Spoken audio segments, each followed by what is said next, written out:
ton bise. Réveille ton bise. Tin, tin, tin.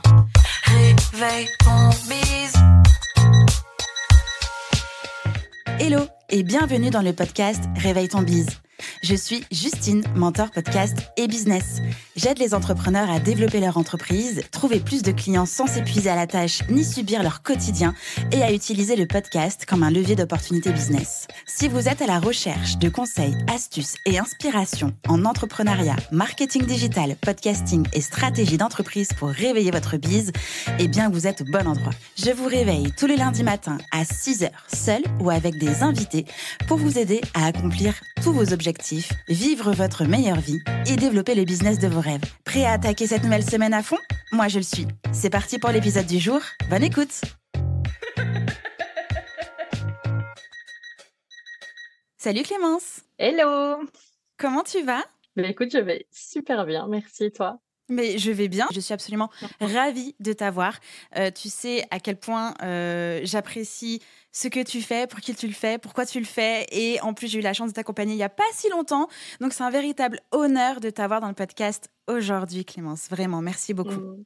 Merci à toi. Moi aussi, c'est un honneur et un petit peu challengeant, j'avoue, mais c'est vraiment un honneur d'être là avec toi aujourd'hui. Sans plus attendre, peut-être que mes auditeurs et auditrices ne te connaissent pas déjà. Donc, on va y remédier tout de suite. Est-ce que tu peux te présenter, s'il te plaît ? Donc, je suis Clémence. Si vous entendez un petit accent particulier, c'est parce que je suis belge. J'ai 33 ans, je suis psychologue et psychothérapeute spécialisée dans les troubles du sommeil. J'ai travaillé plus ou moins une petite dizaine d'années en milieu hospitalier, dont 4-5 ans en laboratoire du sommeil. Et puis, il y a presque 1 an, j'ai lancé, donc bien dans mon plumard, donc un accompagnement pour vous aider à mieux dormir, à retrouver une sérénité dans le sommeil, gérer le stress par rapport à ça. Donc voilà, je vous accompagne en individuel et récemment dans le Marmotte Club, donc un accompagnement de groupe. Ok, non, on va aller dans le vif du sujet du coup, puisque le titre de l'épisode aujourd'hui, c'est Bien dormir, l'arme secrète pour développer son business. Donc, on va mettre les deux pieds dedans à fond. Est-ce que tu peux nous dire pourquoi c'est si important de bien dormir, pourquoi on en fait tout un pataquès et pourquoi c'est devenu du coup ton métier ? Eh bien, j'ai envie de répondre par une question, c'est comment est-ce que vous vous sentez quand vous dormez mal? Et là, je pense qu'on a tous déjà passé une mauvaise nuit, on a tous Mhm. déjà lutté dès le matin et attendu avec impatience notre lit le soir.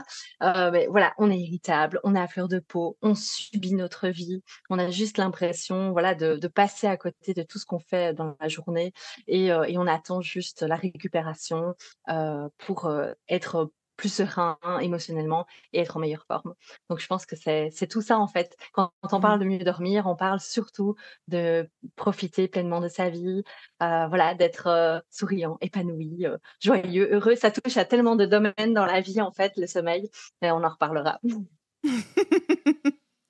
Bref, tu es là aujourd'hui pour qu'on arrête d'être touche à foin et qu'on arrête surtout de mettre notre sommeil de côté en pensant que si on dort moins, on sera plus efficace au boulot, qu'on aura plus de temps au boulot, qu'on sera plus productif. Ça, ce sont des vieilles et fausses croyances qu'on va dégommer une à une aujourd'hui. Pour commencer, du coup, quels sont les signes révélateurs justement d'un manque de sommeil chez les entrepreneurs, les entrepreneuses, les humains, les humaines et surtout, comment est-ce que ça peut affecter le travail justement ? Mais c'est vraiment pas facile de répondre à cette question parce que j'ai bien conscience qu'il y a vraiment un amalgame entre le manque de sommeil et le stress, l'épuisement, etc. En fait, bien souvent, les personnes ne parlent pas en priorité de leurs difficultés de sommeil. Mais je suis pas assez productif, je suis pas assez motivée, je suis anxieuse, particulièrement anxieuse. Et en fait, moi, j'ai envie de vous poser la question de oui, mais c'est quoi la base? C'est quoi le problème là derrière? Est-ce que c'est vraiment un problème de productivité ou là, dans ce cas, voilà, peut-être ça peut être pertinent de chercher de nouvelles techniques ou alors, tout simplement, est-ce que vous dormez bien au final? Parce qu'on a, on a beau se mettre la pression à être efficace, au taquet, au top, mais en fait, si on ne dort pas bien, ça peut vraiment avoir des répercussions sur toute votre efficacité au travail et tout ce que vous cherchez à développer. Ok, mais justement, comment est-ce qu'on peut mesurer et suivre son sommeil pour pouvoir savoir réellement si on a un sommeil de qualité ou si en fait on dort juste pas du tout ou trop mal, quoi.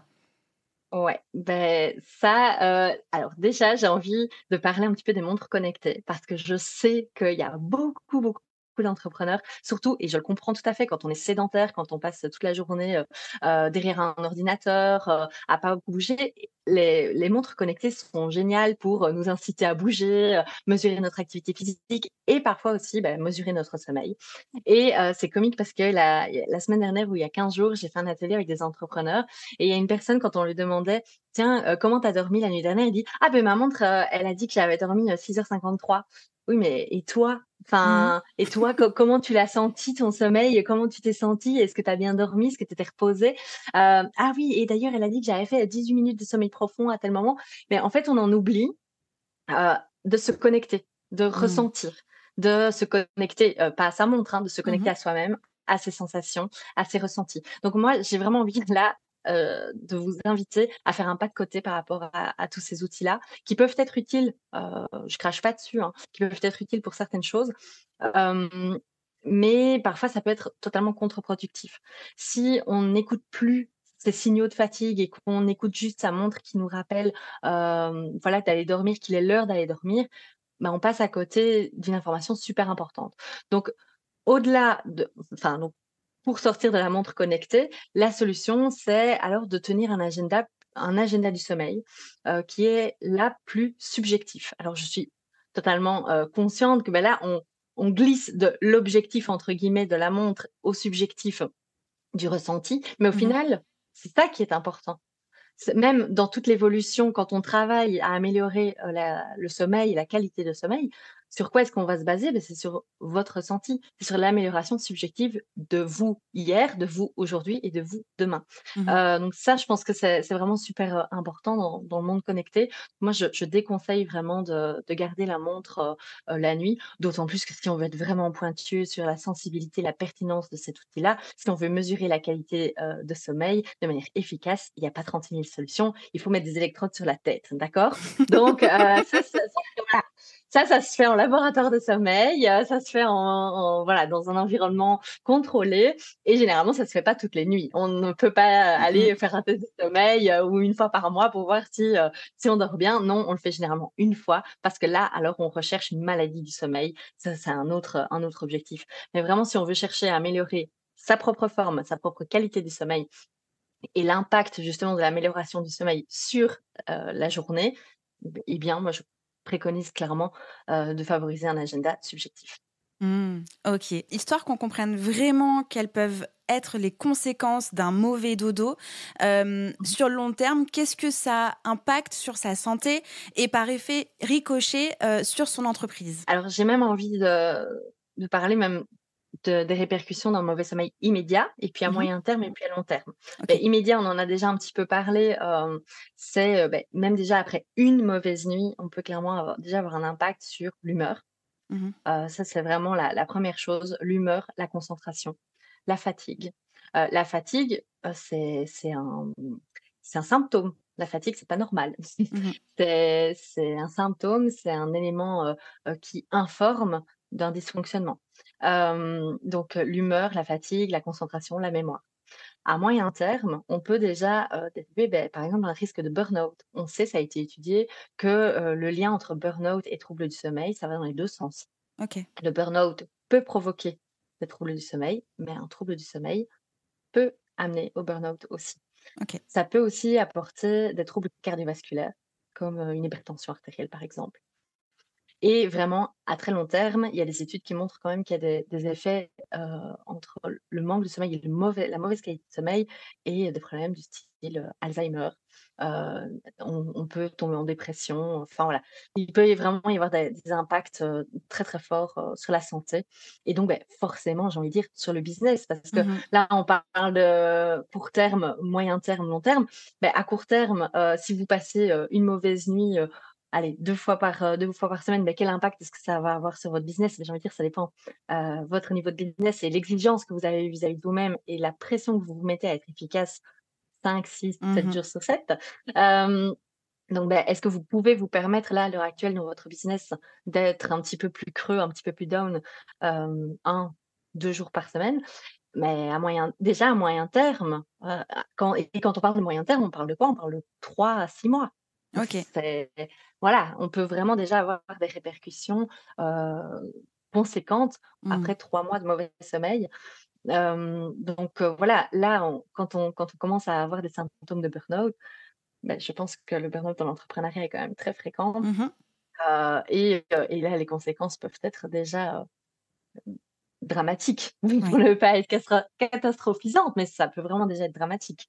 Mmh. Comment est-ce qu'on peut éviter ce genre de choses? Alors, tu parles souvent de mettre en place des routines. Mmh. Selon toi, c'est quoi les meilleures pratiques ou en tout cas la meilleure pratique avec laquelle on pourrait commencer pour mettre en place une routine de sommeil afin d'arriver au fur et à mesure à être régulier, régulière et surtout avoir un sommeil réparateur? Alors déjà, j'ai envie de parler de manière, en priorité, de manière un petit peu plus générale sur l'état d'esprit et la perception qu'on peut avoir de son sommeil. Donc généralement, quand on commence à se préoccuper de son sommeil, il est, 22:00, 22:30, 23:00, c'est déjà beaucoup trop tard. Donc OK. là, rien que la base, au niveau état d'esprit, au niveau mindset, c'est déjà de commencer à penser à la qualité de votre sommeil et à votre sommeil dès le matin. D'accord? Parce qu'en fait, nous sommes des animaux, diurnes, on a plein de synchroniseurs internes qui, nous aident à fonctionner le jour et à glisser dans le sommeil, le soir, la nuit.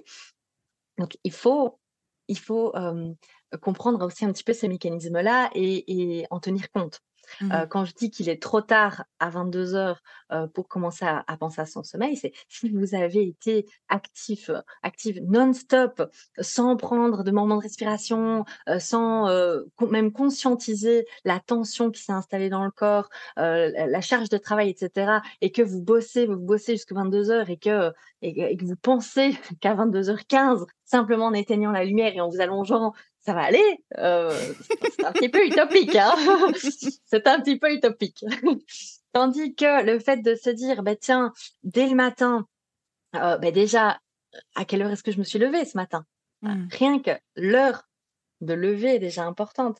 Si vous êtes levé à 7 heures du matin, vous n'aurez pas le même sommeil, vous n'aurez pas la même fatigue, à 23:00 que si vous êtes levé à 11 heures du matin, Mmh. d'accord? Donc déjà, rien que l'heure de lever, si vous voulez avoir une meilleure qualité de sommeil, l'idéal, c'est d'avoir une heure de lever, régulière, d'accord? OK. Donc régulière et en fonction de votre chronotype, qui respecte vos besoins et Mmh. votre chronotype. Donc, quelqu'un qui est plutôt du matin, elle va se lever vers 6 heures, 6h30, 7 heures. Quelqu'un qui est plutôt du soir, il peut se lever à 9 heures, 9h30, 10 heures sans problème, mais forcément, il ne va pas aller se coucher à la même heure. Donc ça, c'est une première chose. Et quand je parle aussi de rythme, c'est que, on constate aussi que quand il y a une trop grande variation d'un jour à l'autre, ça peut avoir des répercussions. OK. Donc si lundi au vendredi, vous vous levez à 7 heures du matin et que samedi, dimanche, vous vous levez à 10 heures, rien que ces 2 jours-là, vont avoir une répercussion sur votre semaine suivante, d'accord? Sur Mmh. votre forme, sur votre énergie. Parce que je dis souvent le corps, votre corps, votre cerveau, parce que quand je parle de corps, tout le synchroniseur, il est situé dans une partie du cerveau qu'on appelle le noyau suprachiasmatique. Il fallait que je le place quand même. Tu C'est dois juste pour gagner au m'assurer Scrabble que je avec ne ça, c'est bafouille pas. sûr. C'est ça. Le synchroniseur, il ne sait pas si on est, dimanche ou si on est Mmh. mercredi. Lui, il est régulé par des lois, circadiennes et homéostasiques. Donc circadienne, ça veut dire qu'on fonctionne sur 24 heures. Il y a certaines hormones qui sont libérées en journée, il y a d'autres hormones qui sont libérées, pendant la nuit, et ça fonctionne comme ça. Notre corps, il fonctionne comme ça. L'hormone de croissance, c'est la nuit. L'hormone du bonheur, c'est la journée. La vessie, elle se ralentit la nuit aussi. C'est prévu pour, d'accord? OK. Donc ça, c'est vraiment important de le comprendre que on fonctionne sur 24 heures. Donc en fait, déjà, tout ce que vous allez faire la journée, ça va déjà, entre guillemets, «conditionner» votre anus, Mmh. d'accord? Donc est-ce que je gère mon stress? Est-ce que je mange? Déjà, tout bêtement, est-ce que je mange, la journée? À quel moment je mange? Qu'est-ce que je mange? Est-ce que je suis stressée? Qu'est-ce que je fais? Est-ce que je m'octroie des pauses? Est-ce que je fais de l'activité, physique? Est-ce que je m'expose à la lumière?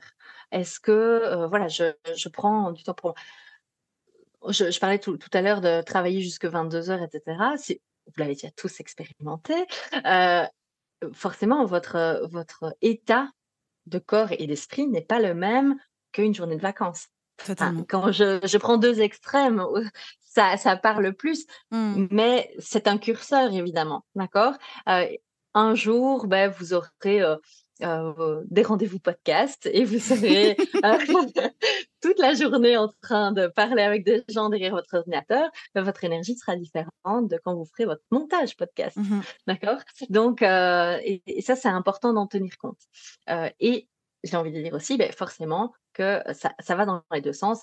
Tout ce qu'on fait la journée conditionne la nuit et forcément aussi tout ce qui se passe la nuit, beh, Mmh. ça on l'a vu, ça conditionne la journée. Si on se réveille 3, 4 fois par nuit, beh, forcément ça va avoir un impact sur la journée, mais ça, on en a déjà parlé. Mmh. Tu disais qu'il fallait donc dès le matin commencer à réfléchir à la nuit qui allait arriver et que Oui. si on commence à réfléchir à sa nuit qu'à partir de 22 heures, c'est déjà trop tard. Si on prend Oui. le cas, on va dire un rythme lambda où, je sais pas, on va commencer à travailler entre 8h30 et 9h et on va terminer de travailler entre, on va essayer de faire, une petite journée genre à 17h, tu vois? Tout en sachant Mmh. que tu sais très bien que quand tu t'en vas de ton bureau à 17h, tu vas encore continuer de mouliner pendant des heures. Est-ce que j'ai bien répondu aux mails? Tu vas gérer ton Instagram, tu vas réfléchir à: «Mince, est-ce qu'un tel a bien reçu ce bidule chouette?» et cetera. Enfin bref, Oui, même si bien on part sûr. de son bureau à 17h, il y a encore toute une suite d'événements qui se passent dans notre cerveau, des trucs qu'on a oubliés. Et comme on est poursuivi par nos boîtes mail et nos réseaux tout le temps, ça aussi, ça continue à faire travailler le cerveau. Dans la Clairement. réalité, si je comprends bien, il faudrait que dès l'après-midi, en fait, je sois déjà conditionnée à mon dodo du soir, quoi. C'est q pas vraiment conditionné, parce que moi, quand j'entends le mot conditionné, j'entends un petit côté rigide, Mmh. dans le sens, il faut absolument qu'à telle Mmh. heure j'ai fait ça. Non, je pense que la réalité, impose aussi, bah, de la flexibilité, de la bienveillance et de l'écoute de soi. Ça, Mmh. c'est vraiment l'idéal. Hem, alors, là, ce que je dirais dans cet exemple précis-là, qu'on connaît tous effectivement, c'est, de se dégager des moments, pour y penser et OK. pas et peut-être aussi se mettre des balises, et une certaine autodiscipline, de dire: «Mais Mmh. en fait, à partir de telle heure, time, c'est ce n'est plus le moment, en fait». Mmh. Moi, personnellement, je suis plutôt du matin, je suis même franchement du matin. Moi, à partir de 21:00, c'est mon temps, il est passé, en Mmh. fait et si je n'ai pas pensé, pas pris le temps, pas eu le temps de faire X ou Y chose avant 21:00, eh bien, Tant pis. tant pis, tant pis! Voilà et c'est pas facile de se dire: «Tant pis», Ouais. mais c'est en arrosant et en cultivant ces tant pis qu'on les fait grandir. Mmh. C'est important parce que, déjà, moi, clairement, après 21:00, je suis plus efficace. Je le sais, ce n'est pas mon moment de travailler. Mmh. Si je suis derrière mon PC, je fais de la merde, clairement. Mais ça ça fait partie de la connaissance de soi Oui. et ça fait partie de respecter ses limites et je Mmh. pense que quand on est entrepreneur, c'est précieux de connaître, de reconnaître et d'accepter et presque même de valoriser, en Mmh. fait, ces fonctionnements. Tout comme vous valorisez les moments où vous êtes hyper efficace, hyper performant, hyper concentré, mais c'est aussi important de dire: «Mais en fait, dans ce moment-là, je fais n'importe quoi Mmh. et ça ne sert plus à rien». Et puis, beh, je pense que c'est aussi important de voir tous les aspects de notre vie. Bien sûr qu'on est passionné par notre travail, qu'on adore notre travail, il y a pas de souci, mais on a peut-être aussi une vie de famille, une Tout vie à de fait. couple, des amis, voilà et ça, mais c'est c'est c'est du bonus, quoi. Enfin, tout ça, Mmh. ça fait tellement du bien à l'esprit, ça nous alimente, c'est de la nou oui, c'est ça, c'est vraiment une richesse, qu'il faut entretenir aussi. Vous avez déjà tous passé une super soirée entre copines ou entre amis, où vous rentrez chez vous, oui, vous êtes un petit peu, agités au niveau de la tête, mais ça fait tellement du bien et qu'en fait, même si on allait dormir tard, même si on a bu un verre de vin, en trop, bah, le lendemain, on est pleine d'énergie et Mmh. et voilà, on est au taquet pour reprendre le boulot. Donc je pense que Au même titre que je vous incite à voir, votre sommeil et votre forme la journée sur un cycle de 24 heures, beh, voyez votre vie aussi de temps en temps avec un petit pas de recul comme une globalité aussi Mmh. et au plus vous allez alimenter, vos autres aspects de vie, bah, au plus votre business, vous remerciera évidemment Bien sûr. et que même si parfois et je le sais, hein, même parfois on n'a pas envie de s'arrêter, on n'a pas envie de ci, mais en fait, hem, le fait de s'imposer cette, autodiscipline, bah, c'est bénéfique et là, on pense au long terme. C'est de Mmh. notre responsabilité de penser à nous et de prendre soin de nous sur le long terme Bien parce qu'on est sûr. notre propre outil. Après voilà, ça dépend si vous avez une équipe ou quoi, mais même si vous avez une équipe, vous êtes, manager, vous êtes leader, Mmh. vous êtes aussi censé donner le bon exemple. L'exemple, c'est ça.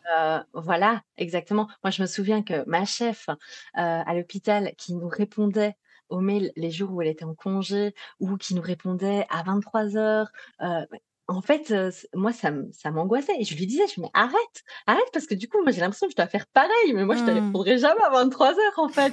C'est Je non, te ne répondrai bonne compte nuit, pas c'est sur moi. tout. Oui, c'est ça. Va te Non, coucher. arrête de faire ça et mais d'autant plus qu'on travaille dans un laboratoire du sommeil, donc voilà, Mmh. on sait quand même ce qu'on fait. Donc enfin voilà, là on peut partir, on peut partir vraiment de manière plus large et au niveau mindset, mais je pense que c'était quand même important de parce que quand on parle de sommeil, comme je le disais tout à l'heure, on parle de tellement de domaines de la vie et de Mmh. la vie en règle générale en fait et la vie c'est ça. Totalement. On l'a évoqué plusieurs fois justement cette histoire de avoir de faire traîner sa journée, même si on pense stopper, il y a toujours un truc qui traîne et je parle de choses qui traînent dans son cerveau ou on Mmh. apporte même les trucs qui traînent jusque dans son lit.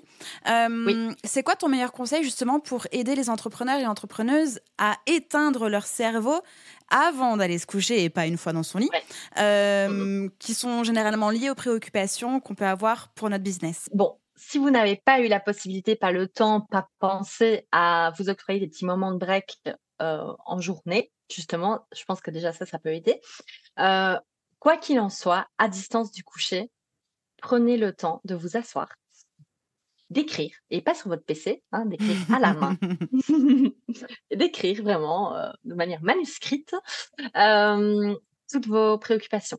Donc ça peut être des préoccupations ou des choses à penser par rapport au business, Mmh. mais généralement, si c'est une to do, on a envie de l'accomplir, cette to do, mais même des ruminations, même des croyances, des perceptions, enfin tout ce que le petit hamster, travaille dans sa cage là, tout ce qui fait tourner là en boucle, vous vous arrêtez, vous écrivez pendant 20-30 minutes, mais vraiment, hein et tant que le chrono de 20 ou 30 minutes n'est pas terminé, vous restez. Parce que peut-être Mmh. qu'il y a d'autres pensées qui vont arriver à ce moment-là, écrivez-les.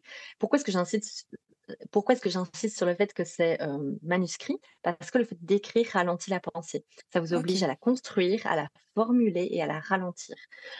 C'est le propre d'une pensée, c'est qu'elle fuse, hein, Mmh. surtout quand on est dans une période de rumination, c'est une pensée qui amène une autre, qui amène une autre, qui amène une autre et le fait de s'arrêter, de l'écrire, de la formuler, qu'elle termine par une majuscule, qui termine par un point, ça va déjà vous permettre de conscientiser, de ralentir.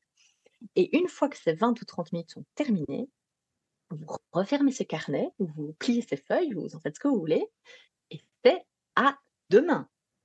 Si entre-temps, il y a d'autres pensées qui arrivent, là, c'est à vous à vous répéter la phrase que Mmh. j'aime beaucoup: «Tant pis, tant pis, si je n'ai pas pensé». J'ai quand même consacré, 30 minutes de mon temps, voilà, à écrire. Si cette pensée-là n'est pas arrivée à ce moment-là, eh bien, c'est qu'elle n'était pas importante ou c'est que je l'écrirai demain et si je l'ai oubliée demain, bah, c'est qu'elle n'était pas suffisamment importante Mmh. pour être écrite. Et s'il y en a qui reviennent, que j'ai déjà écrites, c'est bon, c'est bon, c'est écrit. C'est bon, c'est acté, c'est écrit. Je Mmh. sais que je peux y retourner si je veux. Mais, pour le reste, tant pis et bonne nuit, quoi. Non, mais après, j'insiste quand même sur le fait que ça peut paraître, simple et un peu, entre guillemets «bateau», ce que je dis là. C'est un entraînement. C'est pas facile. C'est pas la première fois qu'on le fait, qu'on va se dire: «Ah oui, génial, génial, je ne rumine plus». Hem C'est un entraînement et c'est vraiment Mmh. un entraînement, quotidien, quoi. Ça dépend de votre niveau de stress, ça dépend de votre niveau d'activation, ça dépend si c'est tous les jours, si ça s'invite tous les jours, dans le lit ou bien si c'est occasionnel. Mais en tout cas, c'est vraiment un exercice que j'invite à faire à tout le monde. Ok, justement, tu viens de dénoncer le fait que c'était mieux d'être à l'écrit, dans un cahier, prendre une feuille, peu importe. Ce qui Mhm. sous-entend que il faudrait aussi arrêter de se faire piéger par ces écrans, par ces réseaux sociaux. Euh, Mhm. à quel point, justement, les écrans peuvent perturber le sommeil? On va parler d'un point de vue physiologique pur et dur, hein. Ok. Téléphone, enfin d'abord, téléphone et tablette. Téléphone et tablette, projettent une lumière bleue, d'accord? C'est une lumière qui est très puissante, qui est bleue, c'est une couleur froide, Mhm. qui a pour effet, quand elle arrive sur la rétine, de bloquer la sécrétion de mélatonine, d'accord? Ok. C'est physiologique. Vous ne Même avec la meilleure volonté de la terre, vous ne pouvez pas contrer ça. Il y a même des chercheurs qui, en laboratoire, se sont amusés à réveiller, des sujets toutes les heures et à les exposer à de la lumière bleue. Qu'est-ce qu'ils ont constaté? Ils ont constaté que la mélatonine chutait immédiatement. Ok. Or, il faut savoir que la mélatonine, c'est l'hormone de la nuit. On a besoin de mélatonine pour passer de l'état d'éveil à l'état de sommeil. C'est l'hormone qui se sécrète le soir et qui permet de basculer dans le sommeil. D'accord? Donc, si on bloque la mélatonine, on bloque sa capacité à s'endormir. Alors, l'avantage, ce qu'ils ont constaté, c'est que dès que la personne n'était plus exposée à la lumière bleue, la mélatonine se resécrète. Donc ça, c'est Hmm. plutôt positif et assez rapidement. Donc ça, c'est bien. Mais par contre, du coup, c'est vraiment important, voilà, de se ménager. C'est pour ça qu'on dit 1 heure, 2 heures, avant d'aller dormir, c'est bien de ne pas s'exposer. Ça, c'est pour le côté vraiment physiologique. Ok. D'accord? Hem, Après évidemment, il y a toute l'activation cognitive, l'activation de stress, de tension, l'activation, voilà, de réflexion, Mhm. que peuvent, susciter, générer, le contact avec les réseaux sociaux. «Ah mais tiens, j'ai cette idée de contenu. Ah mais tiens, lui machin, il a fait ça et il a de meilleures idées que moi». Mais tout ça, toute cette pensée-là, ça s'invite dans Hmm. le lit et c'est très difficile alors de les canaliser et de se dire, qu'on ne va pas y penser, heu, qu'on ne va pas ruminer, qu'on ne va pas y Mhm. penser pendant la nuit. Donc c'est vrai que l'idéal, c'est de se protéger par rapport à ça, de à ces 2 niveaux-là. Ok. Donc, ça veut dire qu'il va falloir que j'arrête de regarder mon iPad, enfin de regarder des séries sur mon iPad dans mon lit le soir. Exactement! Super! En Ouais, voilà une bonne alors nouvelle. alors Je tu suis ravie. alors tu peux regarder une série, j'ai aucun problème avec ça, mais sur ta télé, dans ton canapé, s'il te plaît. D'autant plus que, bon, là, je veux pas faire, ton analyse, ton interprétation, mais qu'est-ce qui se passe généralement quand on regarde des séries sur une tablette, dans le lit, entre guillemets, sous-entendu, pour s'endormir? C'est justement pour masquer, canaliser les ruminations. C'est souvent, Mmh. au moins ça me permet de pas penser, ça me permet de me concentrer sur autre chose, et pour moi, ça c'est voilà mon petit côté, psy, c'est pour ça que je Mmh. suis là aussi, c'est pour vous éviter de planquer des choses sous le tapis. Si, vous regardez une série pour éviter de penser, j'ai envie de dire: «Oui, mais qu'est-ce qu'il y a là? Ouais, Mmh. c'est quoi les pensées qu'il y a là? Comment ça se fait qu'il y ait des pensées à ce moment-là?»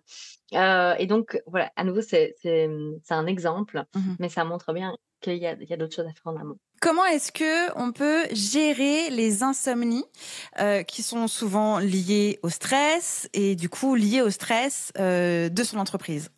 Mais c'est pas facile parce que quand on parle d'insomnie, souvent on me dit: «Ah, c'est parce que je suis, réveillée pendant plusieurs heures». C'est pas facile de répondre entre guillemets «uniquement» à cette question-là, Mmh. parce que j'ai envie déjà de vous poser la question, qu'est-ce qui se passe depuis le matin, évidemment? Mais il y a quand même des choses que vous pouvez faire. La première chose à faire, ça peut paraître totalement contre-productive, mais c'est de ne pas rester dans votre lit. En Mmh. fait, quand on ne dort pas et quand on commence à s'énerver, à se tourner, à se retourner, à se tourner, à se retourner, qu'est-ce qui se passe? C'est que, on commence à s'énerver et à créer ce qu'on appelle un conditionnement négatif. OK. On est en train d'associer le lit, le coucher, la nuit avec quelque chose d'anxiogène, d'énervant, de stressant. Et alors là, l'idéal, c'est de déconstruire ce conditionnement. C'est de se lever. Levez-vous.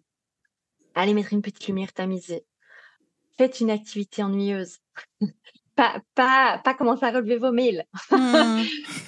Même pas lire un roman policier ou OK. voilà, quelque chose qui va vous maintenir en haleine pendant 2 heures. Sinon, vous risquez de rester éveillé, évidemment. Et sinon aussi, même chose, le cerveau, il va commencer à se dire: «Ouais, mais c'est vachement sympa ce qui se passe entre 2 heures et 3 heures du matin. Je peux me lever et je vais regarder une série, c'est quand même vachement cool». Non, non, c'est si le cerveau, il veut être réveillé, pas de souci, mais on va lui apprendre que c'est pas l'heure pour être réveillé. Donc pas manger non plus. Enfin voilà, il y a des choses, importantes quand même à faire.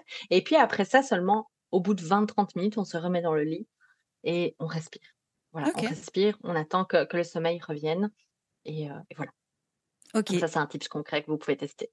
C'est tellement pas simple, c'est tellement pas simple. Tu sais, quand tu es dans ton lit et Ouais, tu sens tes jambes qui s'agitent et tu sens presque des picotements, genre: «Faut que je bouge, mais qu'est-ce que je vais faire?» Et après tu dis: «Bon OK, je pourrais faire ci».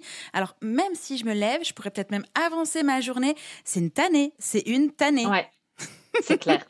Ah oui, oui, oui, je suis entièrement d'accord avec toi et c'est pour ça que, je te donne, cet exemple-là. Mais l'idéal, c'est d'avoir une bonne qualité de sommeil pour Mmh, justement ne plus se réveiller. c'est ça. Voilà, si vous faites, plus de sommeil profond, si vous avez une bonne qualité de sommeil avec tous les stades de sommeil, techniquement parlant, Mmh. vous ne devriez pas vous réveiller. Mais voilà, oui, c'est vrai que c'est pénible. Ça peut arriver sur certaines périodes, voilà, les périodes de lancement, les périodes de stress, les périodes, voilà, un peu de rush, Mmh. de bilan comptable, j'en sais rien, tout ce Mmh. qui peut un peu stresser, tant que ça perdure pas dans le temps, quoi. OK, Ce qui est important aussi, c'est que voilà, c'est que ça s'installe pas dans le temps parce que sinon, alors on commence, comme on le disait, à avoir des répercussions et à subir la journée, quoi. bien sûr. Et justement, quand on Mmh. subit sa journée, on pourrait avoir un réflexe qui est de faire la sieste. C'est quoi ton point de vue avec ça? Aïe. Alors, la sieste. La sieste, si on ne dort pas bien la nuit, je déconseille de faire la sieste. OK. Pourquoi? Beh, parce que, comme on l'expliquait tout à l'heure, on est déjà en train de préparer sa nuit suivante. Mmh. Si en fait, souvent, le réflexe qu'on a, c'est de récupérer la nuit dernière. Oui. Sauf qu'en fait, on est déjà en train de bousiller la nuit suivante. OK. Je dors, je suis déjà en train d'altérer, la qualité de mon sommeil la nuit suivante. C'est comme un réflexe aussi qu'on peut avoir, c'est: «Oh, «Demain, je dois me lever super tôt, donc je vais aller dormir super tôt». Mmh. Mais non, c'est pas logique, en fait, c'est pas logique. Ben non, parce que si je me suis levée tard, je peux pas être fatiguée. C'est logi enfin, en fait, quand on se dit ça, c'est logique. Mmh. Mais je comprends, hein, mais autant se lever tôt, subir, enfin voilà, Mmh. ou faire une petite sieste et puis, aller dormir, normalement la nuit suivante. Et donc la sieste, j'ai pas de problème à ce qu'on en fasse si jamais, on dort bien déjà la nuit, c'est déjà une Mmh. première chose et si elle est récupératrice. Ça veut dire OK. que si après la sieste, je suis en forme, ça, c'est OK. Si je subis encore plus et que je suis encore plus, Dans le dans la coton et tout. panade, Mmh. alors voilà, c'est ça. Là, c'est pas productif, OK. c'est pas adapté et l'heure de la sieste et la durée de la sieste, bah, généralement, on évite de faire des trop grosses siestes, trop longues et au niveau du moment de la journée, beh, là, ça dépend de votre chronotype. Ça dépend clairement du chronotype. OK. Voilà. Et les siestes flash, genre les siestes de 15 minutes, est-ce que c'est vraiment Ouais. efficace? Oui, oui, quand je parle de sieste pas trop longue, c'est de ça que je parle, hein. OK. 15-20 minutes, ça, c'est nickel. Ouais, OK. nickel, nickel. Oh, 1 heure, ça commence déjà à être long, hein. Mmh. Ça commence déjà à être long, trop long. Mmh mh. 15-20 minutes, finalement, je pense que tu dors vraiment que quelques minutes et pas les 15-20, le temps de l'endormissement, Oui. se débranche, le temps que tu sois en condition et machin.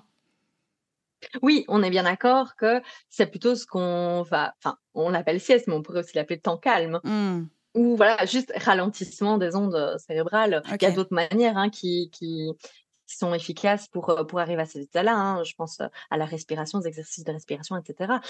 Quoi qu'il en soit, je suis entièrement d'accord et je prône à 1000 le fait de s'octroyer des moments un petit peu plus lents et un petit Mmh. peu plus calmes à Bien certains sûr. moments de la journée. Alors que ce soit en allant faire une balade avec son petit chien ou de ça sent le vécu. C'est ça. Ou de faire un exercice de respiration, de relaxation, ou une petite sieste ou quoi, c'est nickel, c'est nickel OK. et même l'idéal, c'est de varier, en fonction des jours, en fonction de votre envie, de vos besoins. Mmh. OK. Trop bien, merci pour ta réponse. On a vu beaucoup, beaucoup, beaucoup de choses. J'espère qu'on a pu surtout beaucoup aider. Est-ce qu'il y a une question que je ne t'ai pas posée et qu'il aurait fallu que je te pose? Et si tel est le cas, eh bien évidemment, il faudra y répondre, ma très chère. Ah écoute, effectivement, c'est pas une question que tu m'as posée, mais c'est une question que j'entends beaucoup auprès des OK. personnes qui ont des problèmes de sommeil.